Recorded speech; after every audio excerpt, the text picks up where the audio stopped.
Hello everyone and welcome on class number 3. Today's class will be about coefficients. So we can see here it has 42 questions. Again we will pick around 30 and let's get started.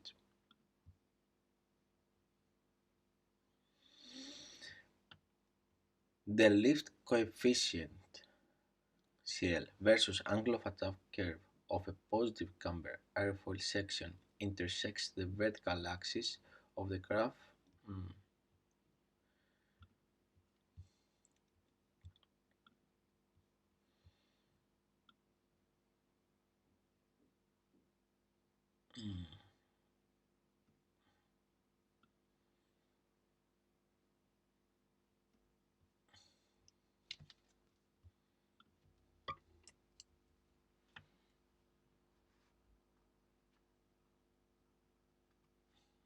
Here the lift coefficient, have here our alpha. A symmetrical airfoil looks like something like this.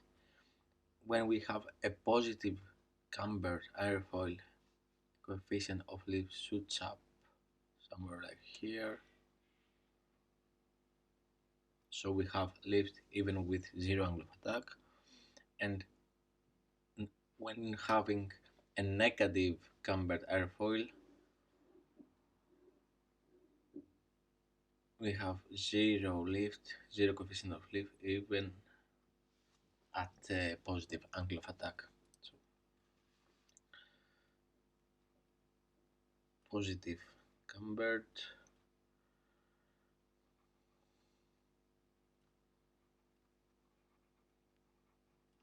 symmetrical, and negative cambered. The question was where the camber, the positive camber airfoil meets the x-axis.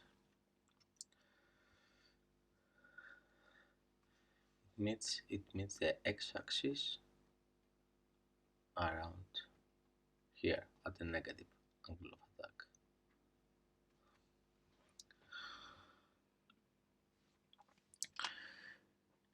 Whose camber airfoil signal intersects the vertical axis of the vertical axis above the origin.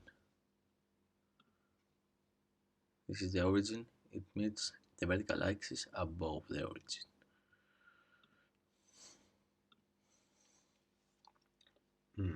In straight and level flight at a speed of 1.3 vstall, the lift coefficient expressed as a percentage of its maximum CL max would be. Okay. In straight and level flight, okay. We're going to use this type right now.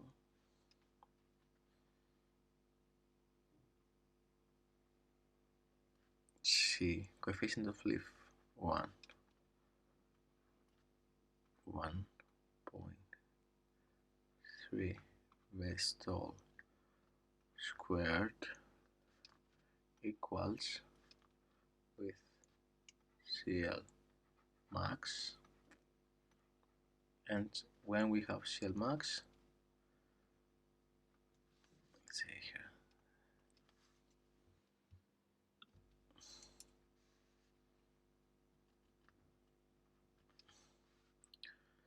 multiplied with V stall squared. So what we're looking for is what percentage of the CL max has the CL coefficient of lift 1. By doing some rearrangement, we conclude that coefficient of lift 1 equals with CL max multiplied with stall squared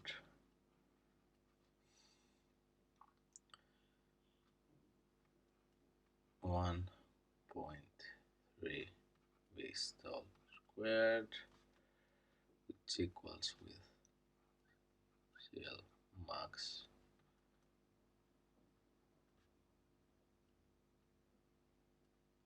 v stall squared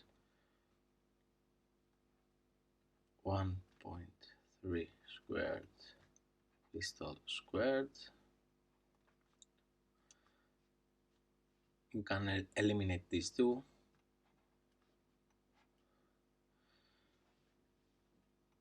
It equals CL max multiplied with 1 of 1.3 squared. Where's the calculator?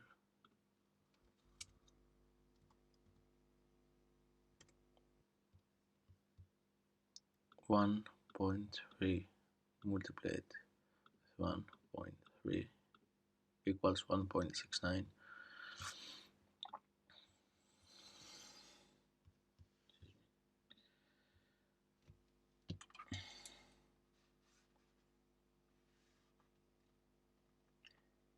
1.69.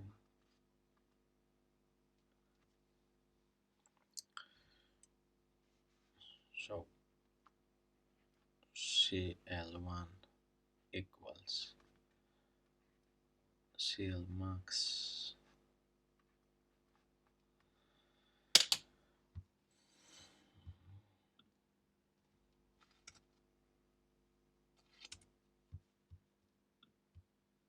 1 divided by 1.61, which is 0.59.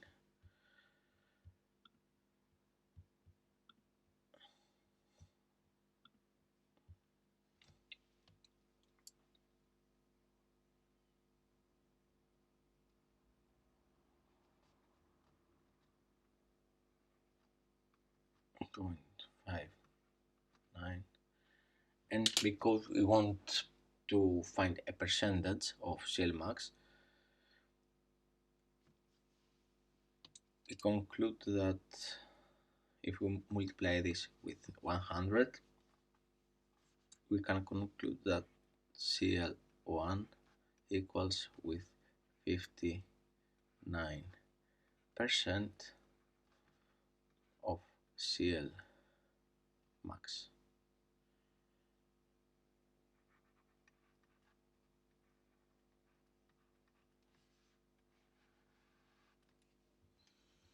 Let's see the answers right now. Okay, we got it right here. An aircraft is flying straight and level at 280 knots with a coefficient of lift of 0.3. The crew are warned of turbulence ahead and reduce the speed to 220 knots. The turbulence penetration speed for the aircraft. Determine the new value of CL. Sorry, it's again the same type. We'll use it in the same type.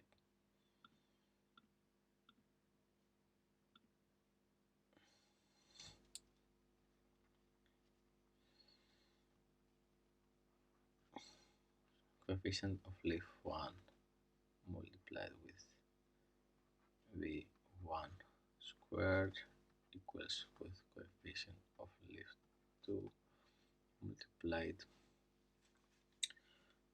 with V2 squared. The numbers, V1 is 280,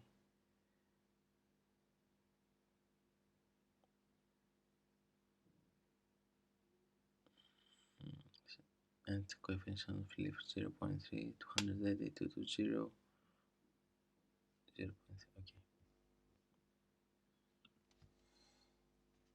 okay. We know that CL1 equals with 0.3 3, V1 is 280 knots, and V2 equals with 220 knots. So we're going to find the CL2.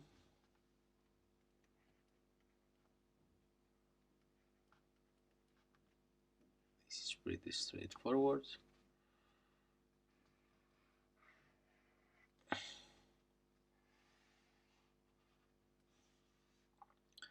First of all, we are going to do some rearrangement, and CL2 equals CL1 multiplied with V1 squared divided by V2 squared. Okay. At this point, we don't have to convert the knots to meters per second using conversion factors, and the only thing that remains now is doing the math. Lift 2 equals 0.3 multiplied with V1 square, which is 280 knots, 80 squared with 220 squared, which equals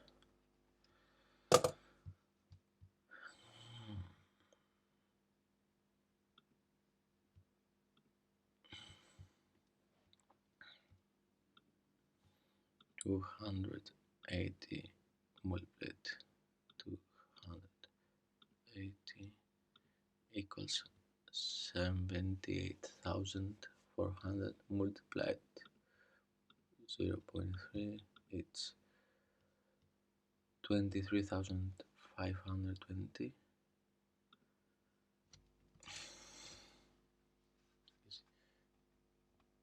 23,520 divided by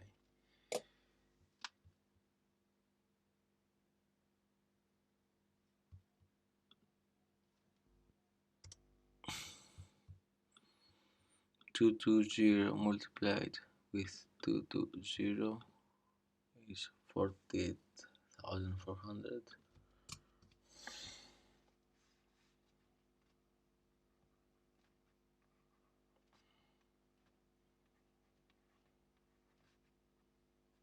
And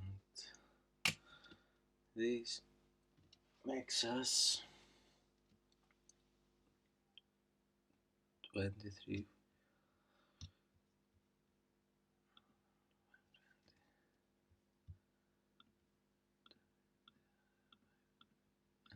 divided by 40, it was 48 or 45, 48 400,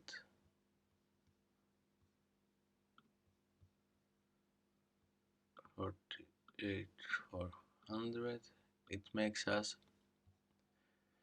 0.48. Let's hear the possible answers. 0.49. This is the closest answer, so this must be the correct one. Okay, every question has an answer. The only thing we have to do is to use the correct formula, rearrange, and do the math. The coefficient of drag can be defined as the sum of induced drag and partial drag, ratio of lift forces to drag forces, measure of the efficiency of the airplane, and ratio of drag pressure to dynamic pressure. Let's go here.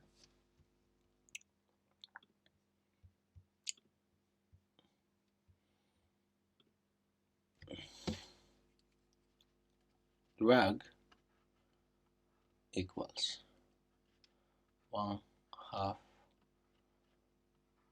rho v squared s coefficient of drag. By doing some rearrangement, we conclude that coefficient of drag equals drag divided by Q, dynamic pressure, and the area.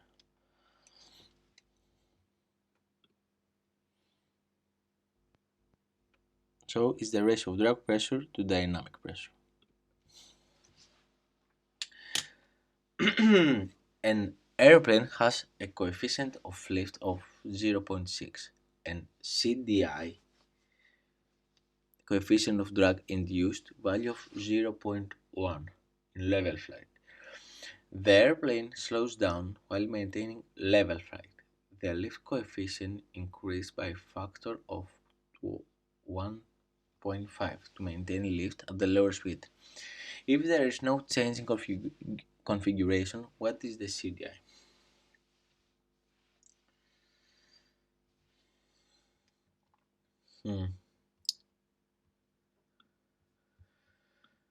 It's again about formulas.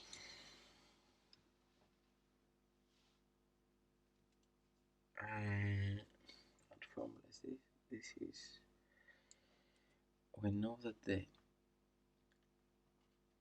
coefficient of drag induced equals with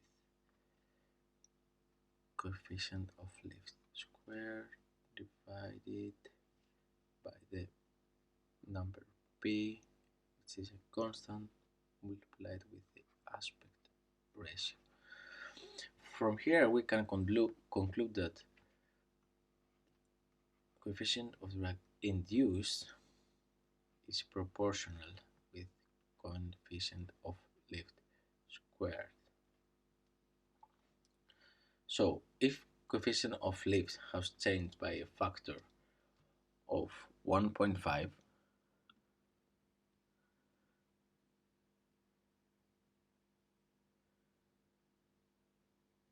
so does the coefficient of drag induced, which is 0.1. So we have the new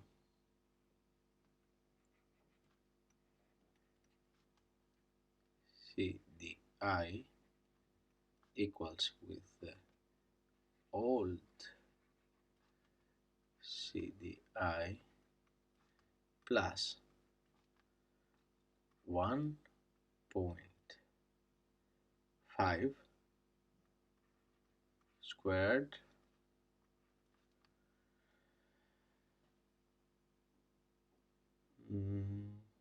with the old CDI,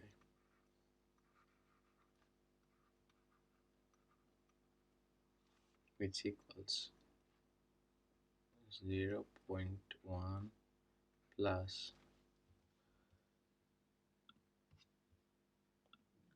1.5 multiplied with 1.5, 225 multiplied 0.1, okay,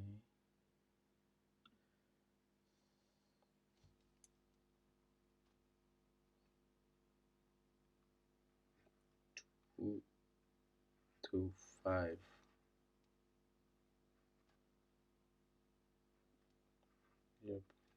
0.1 equals with 0.1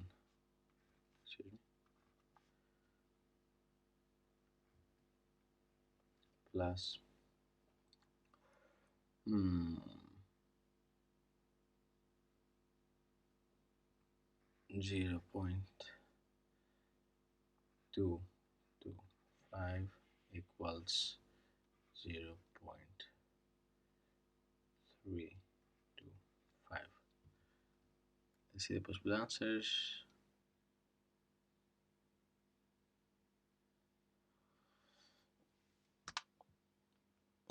This sounds correct.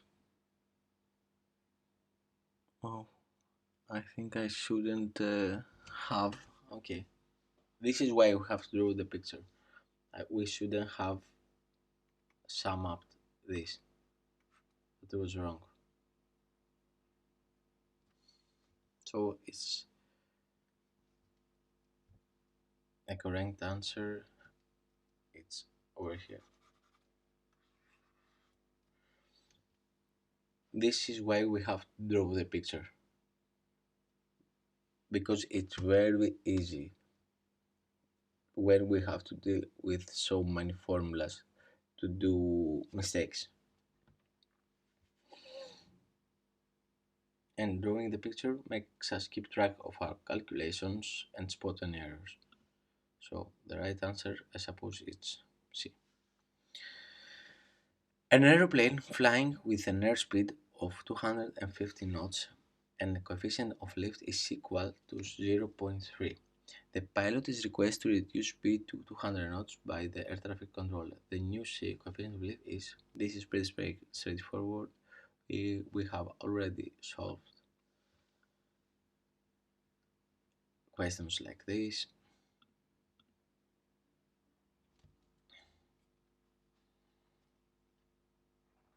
CL1 multiplied with V1 squared equals C coefficient of lift 2 multiplied with V2 squared.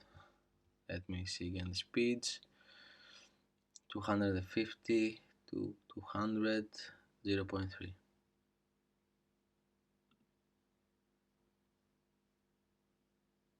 250, 200, 0.3. So, by doing some rearrangement, let V1 250 knots, V2 equals 200 knots, and the coefficient of lift 1 equals 0.3.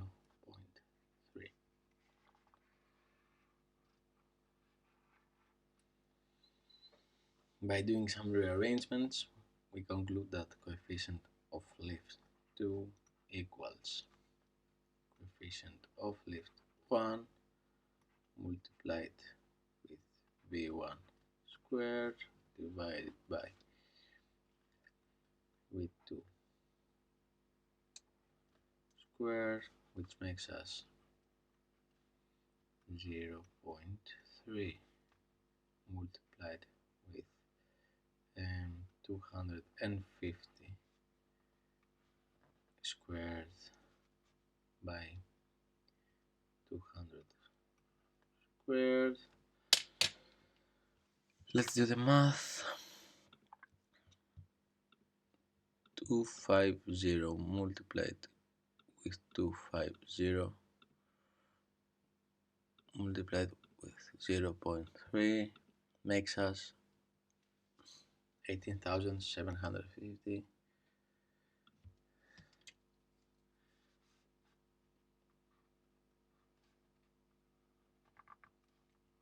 18,750 divided by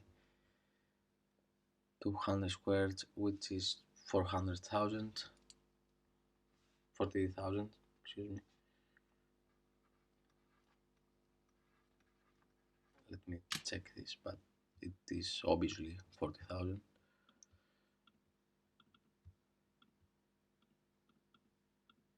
Okay.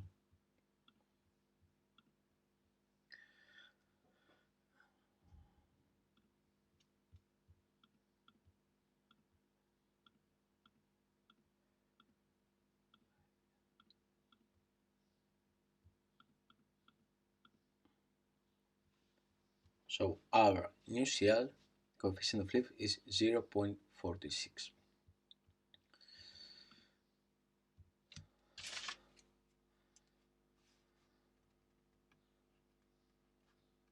Zero point 46.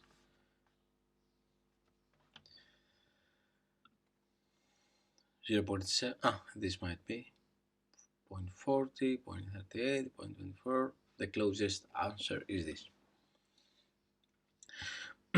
Which of these variables are required to calculate drag from the drag formula? Dynamic pressure, drag coefficient, and wing area. This is the correct answer. Let's draw here the formula of drag.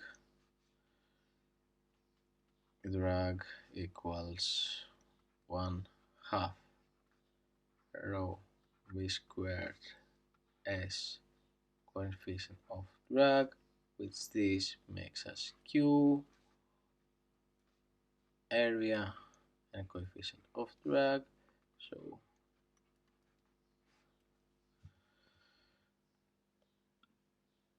dynamic pressure, drag coefficient, and wing area.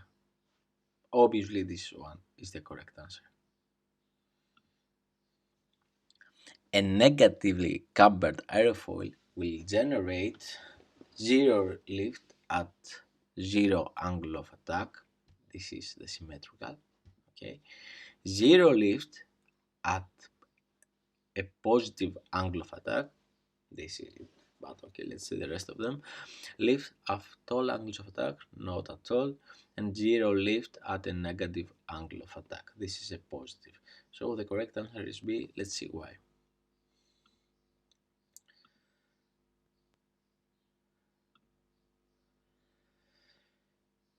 Here you can see we have drawn the negative cambered airfoil, and it meets the origin at the angle of attack right here. We can see that we have zero lift, but we have a positive angle of attack. This is the graph of the negative cambered airfoils. This is the symmetricals, and this is the positive cambers, which has at zero angle of attack produce lift. Zero lift at positive. This is the correct one. Let's go. Select the correct statement with regard to positively cambered airfoils. The angle of attack will have a positive value when the lift coefficient equals 0. This is the negative one, the negative camber. They will always have a negative lift coefficient and at all angles of attack, not at all. The angle of attack will have a negative value when the lift coefficient equals 0. This might be the one. And they will always have a positive lift coefficient at all angles, not at all. So the C is the correct answer, and let's see why. We have drawn this right here at a negative alpha.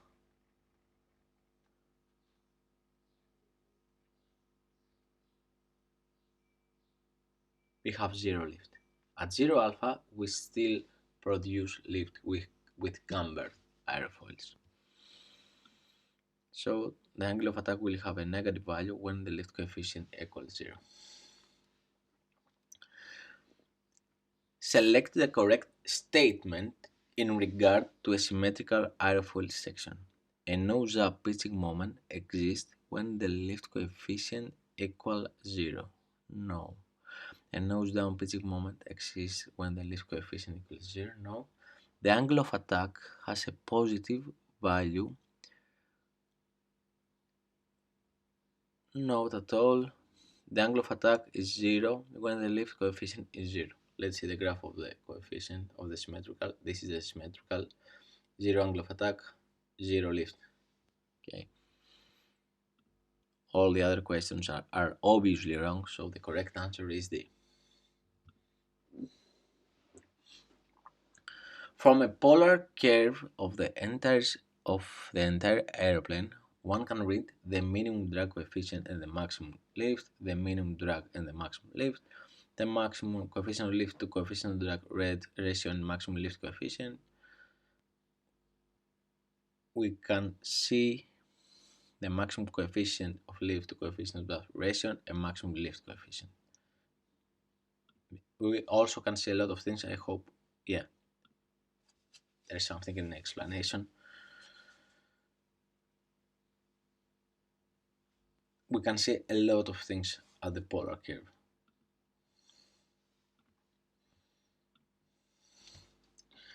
Coefficient of lift is a variable depending on thrust and impedance, a variable depending on dynamic pressure and weak area, a variable depending on wing camber and static pressure, and a variable depending on static pressure and the wing area. Let's draw the picture.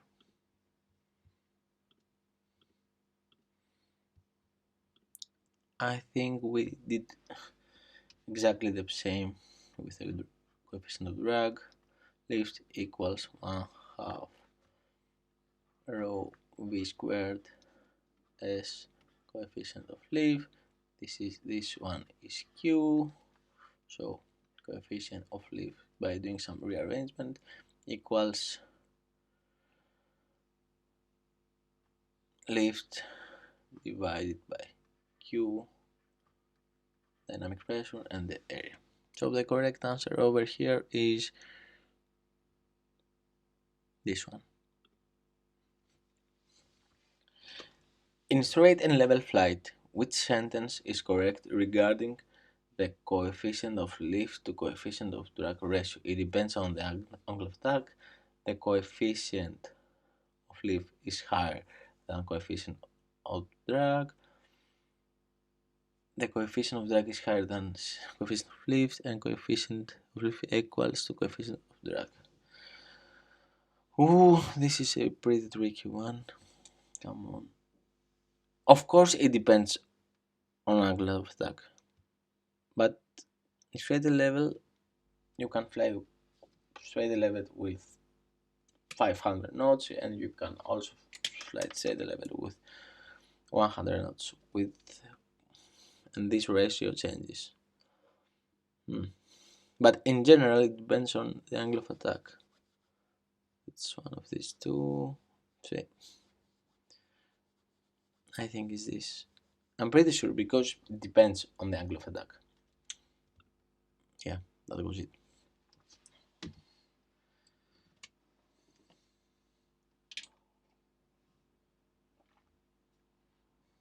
Which statement concerning the local flow pattern around the wing is correct?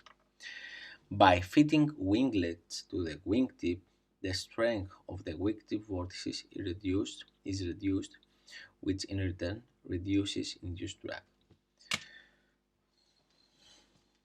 This sounds perfect. Slat extension at a constant angle of attack and normal extension speed will increase the lift coefficient, which will also increase the induced drag coefficient.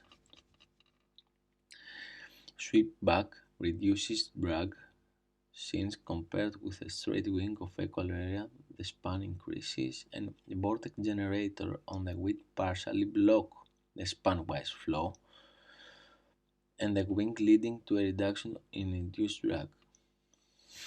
The most correct answer of all this is we reduce the induced drag, which is caused by the vortices by inducing winglets.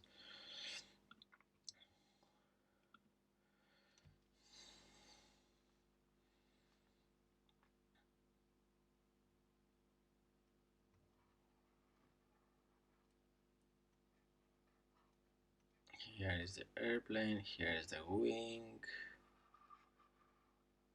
We have here low pressure, static pressure, excuse me.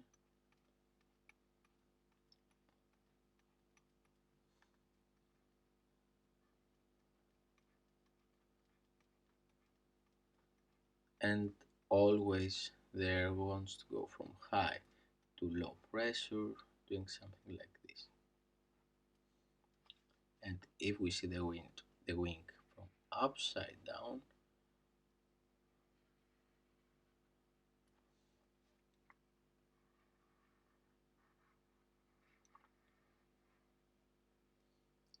the wind moves that way, their flow. So at the lower surface, what happens? It wants to go from the root to the tip, so it is doing something, a movement like this.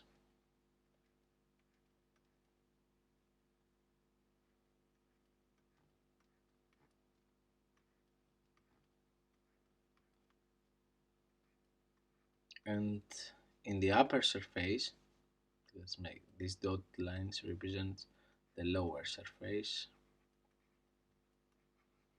and these lines are the upper.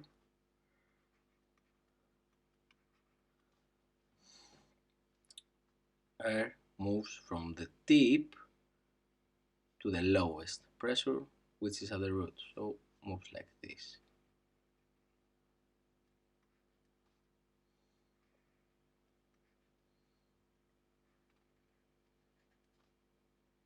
So wants to go to the lower pressure. This creates vortices all over the trailing edge along, but the stronger of all that create induced drag are at the wingtip.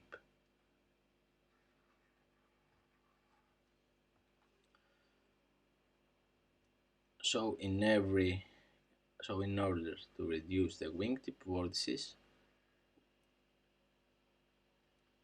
we add at the wingtip winglets that act as barriers and prevent most of the air going up to the wing. So this is how we reduce induced drag.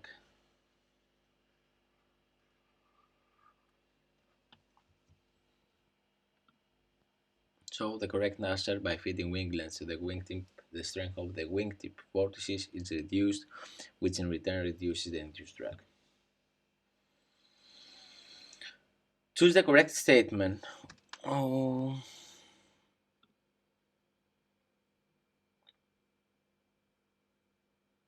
okay.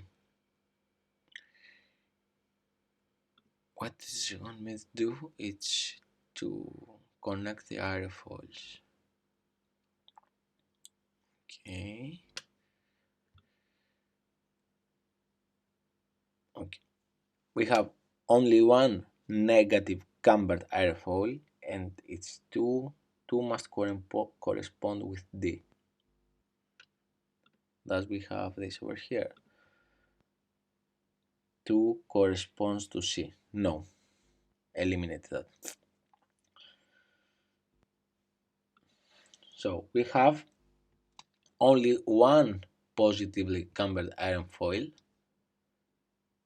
and we understand which cambered, positive camber from this, because the graph of the coefficient of lift shoots upwards and is right here.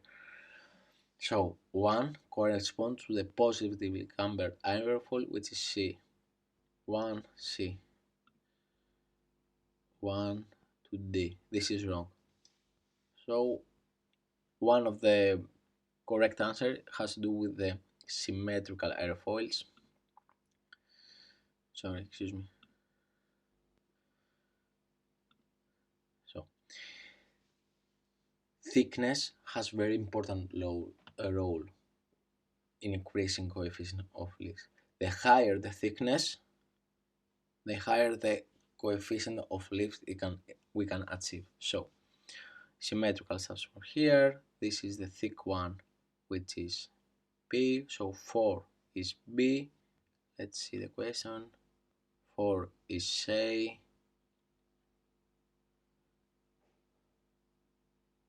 No. And 3 is C. No, 3 is A. 3 is A. Easy, guys. If I had started from the symmetricals, I would have finished in less time, but it's okay. We saw the process at least. Which of the following is a definition of the coefficient of drag? A dimensionless quantity that is used to quantify the resistance of an object while moving through a fluid. A dimensionless quantity that is used to quantify the resistance of an object applied by moving against a solid. No.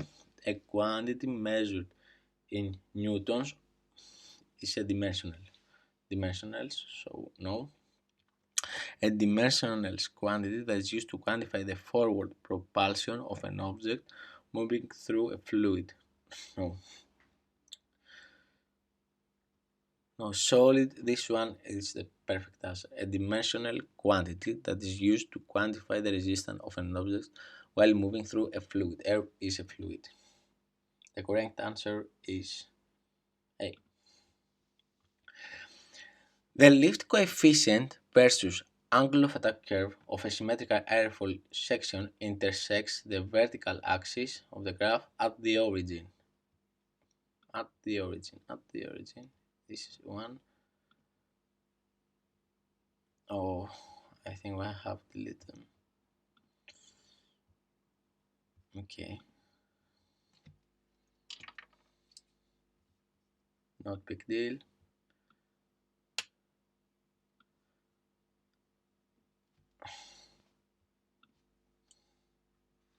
This is the graph. Okay, this is the graph of a symmetrical airfoil. It begins at the origin.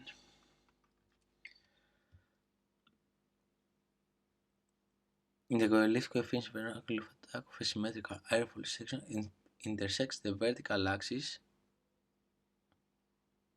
at the origin. Okay. We must always read again the answer, even if we are sure. Okay. An aircraft climbs to flight level 210 with a calibrated airspeed of 150 knots. Once reaching flight level 210, it accelerates to cruise speed while maintaining the same heading. What happens to the coefficient of lift? It decreases. Obviously, it decreases. Why? We have climbed, so we want to make it straight and level. So we want to keep this constant. 1/2 rho v squared s cl, and we accelerate, we increase our speed to cruise speed. In order for this to remain constant, assuming that the density remains the same and the area remains the same, coefficient of lift has to go down. The angle of attack has to go down in order to remain straight at level. So coefficient of lift decreases. Where is decreases? Right here. The lift coefficient of a symmetrical airfoil section at zero angle of attack is 0. Obviously it's 0 because they meet at the origin.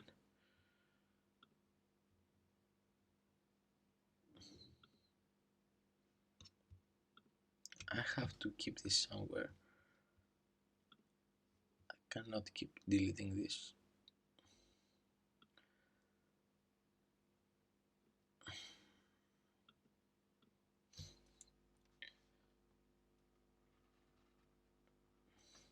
Coefficient of lift, angle of attack.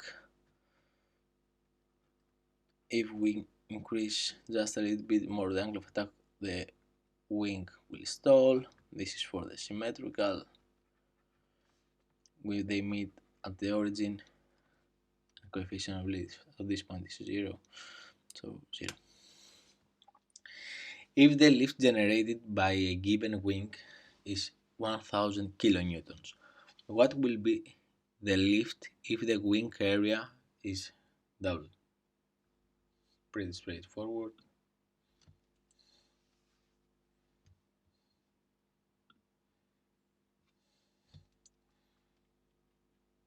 Lift equals with 1/2 rho v squared s cl.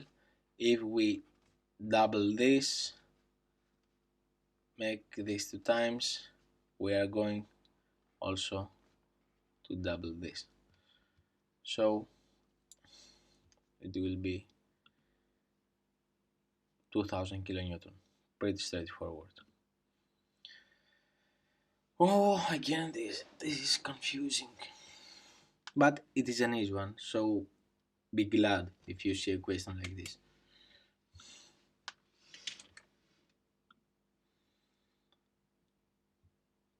So 3 and 4 are for symmetrical airfoils. Now I will begin with symmetrical. The graph with the lower CLmax is the thicker, so it's 6%, and the thick and the graph that has higher CLmax is the thickest airfoil. So 3 corresponds to 1 and 4 corresponds to 2. 3 to 1. Let's see here. 3 to 1, no. We don't have something like this. 4 to 2.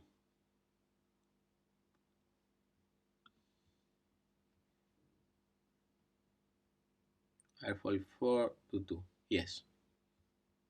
This corresponds because symmetrical airfoil because they meet at the origin. Okay, and of course because it's thicker, it has 12% thickness, it can achieve higher CLmax than the 6% thickness.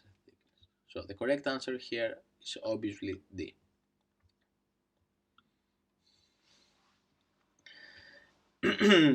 A positively cambered airfoil will generate zero lift at a positive angle of attack, zero lift at a zero angle of attack, zero lift at a negative angle of attack. This one is the correct. We have seen this a lot of times, and lift at all angle of attack. Let's draw the graph of a positive cambered airfoil. I know we have seen this a lot of times, but practice makes perfect.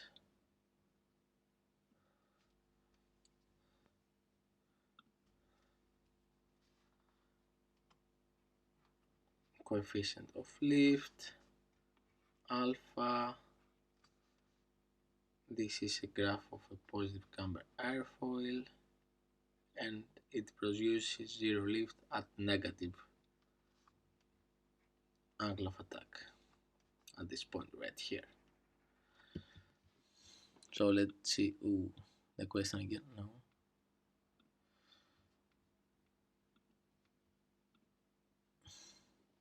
Zero lift and negative angle of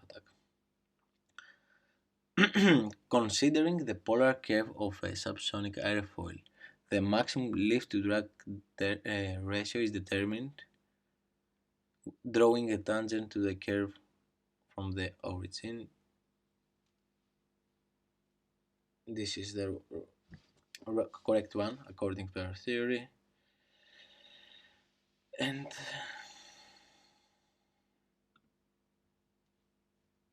you can imagine something like this.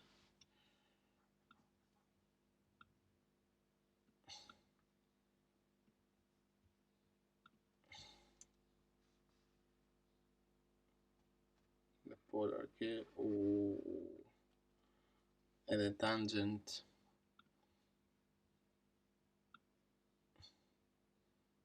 is where it meets.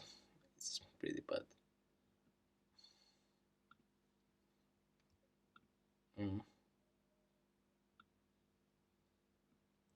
Let's see the explanation. Let's see the explanation.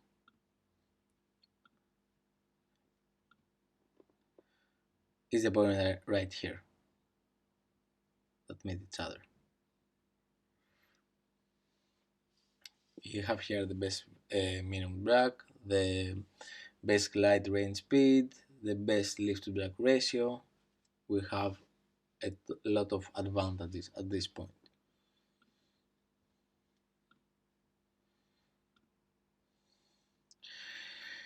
Increasing air density will have the following effect on the drag of a body in an airstream. Angle of attack and true airspeed are constant.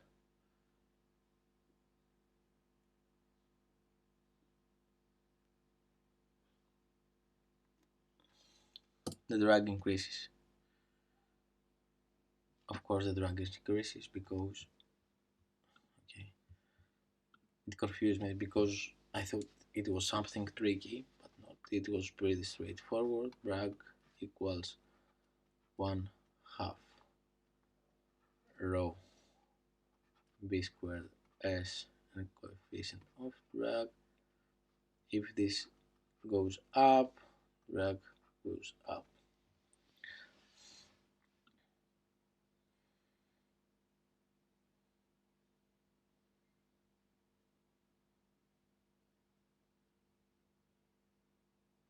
Okay. The frontal area of a body placed in a certain airstream is increased by a factor of 3. If the shape does not alter, the form drag will increase by a factor of 3. This is pretty straightforward. Just like we did with the previous one, now this changes by a factor of 3.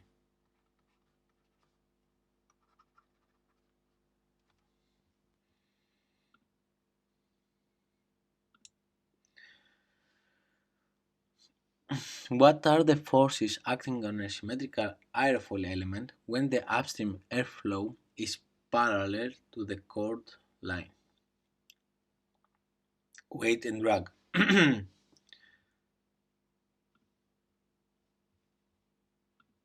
What are the total forces on an airfoil?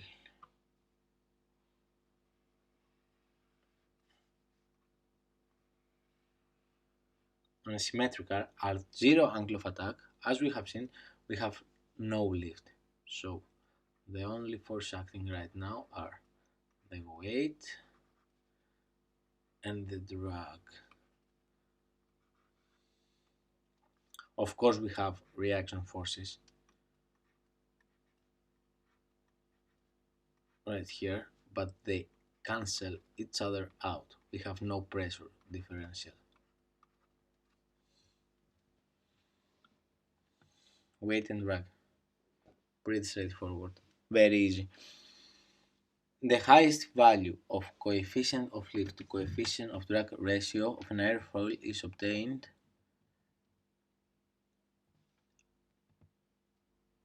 in the configuration where both the leading and trailing edge flaps are fully extended. In the configuration where only the trailing edge and flaps are fully extended. In the configuration where only the leading edge slats are fully extended. No, in the clean configuration. Always in the clean configuration, the best coefficient of lift to coefficient of drag ratio. During flight, indicated airspeed is adjusted. In order to generate a constant lift force, this action must be met with adjustment in angle of attack. Load factor, the bank angle, the angle of attack, the flaps again.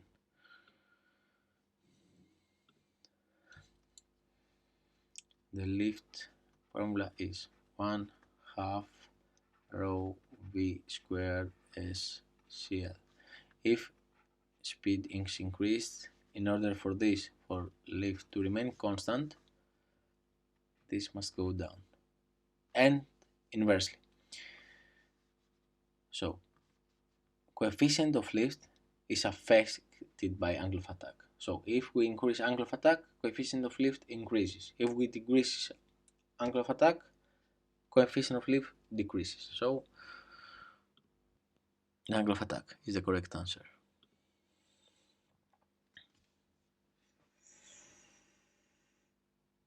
The lift formula can be written as, okay, we just wrote it.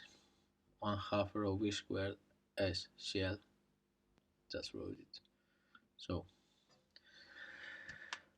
L lift equals coefficient of lift 1/2 rho v squared s 1/2 rho v. No, we don't have the 1/2 here. Incorrect. Speed is not squared over here, and 2 rho. No. The correct formula is answer number A.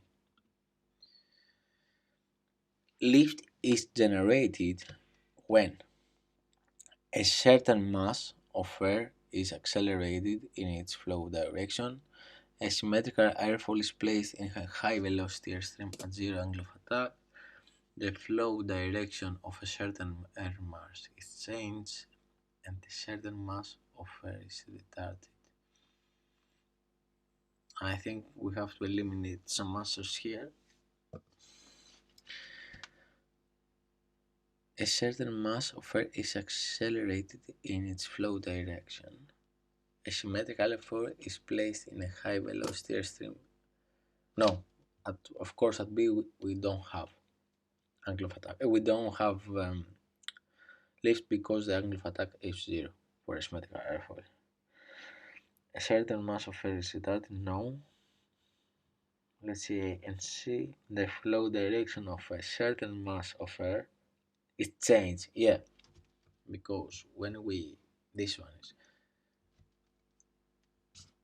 because when we increase the angle of attack, we change the direction of the mass.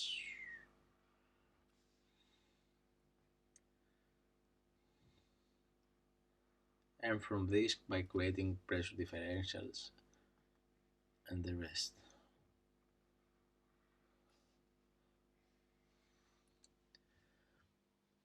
So the correct answer is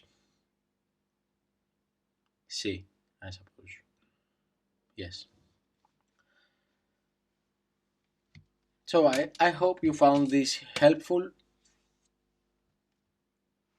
and I'm looking forward to see you on the next topic, which is going to be about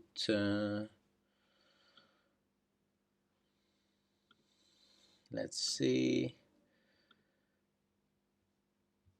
the next topic will be about three-dimensional airflow around an airplane. There we will analyze span-wise flow, vortices, and things like that. Thank you very much.